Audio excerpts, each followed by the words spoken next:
রায় জালিয়াতি মামলায় রিমান্ড শেষে সাবেক প্রধান বিচারপতি এবিএম খায়রুল হককে কারাগারে পাঠানো হয়েছে। বৃহস্পতিবার চিফ মেট্রোপলিটন ম্যাজিস্ট্রেট আদালতে সাবেক প্রধান বিচারপতি এবিএম খায়রুল হককে শাহবাগ থানার মামলায় 7 দিনের রিমান্ড শেষে হাজির করা হয়।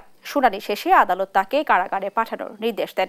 আসামি পক্ষের আইনজীবীর দাবি, সাবেক প্রধান বিচারপতি এককভাবে কোনো আদেশ দেননি, শুধু হয়রানির উদ্দেশ্যে তার বিরুদ্ধে মামলা দেওয়া হয়েছে।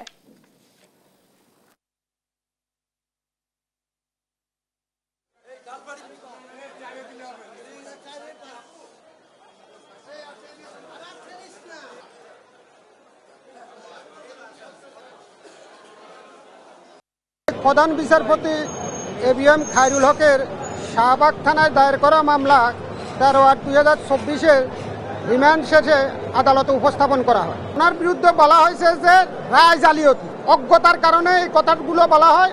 কারণ মহামান্য সুপ্রিম কোর্টের আপিল বিভাগে বিচারপতি একজন থাকে না।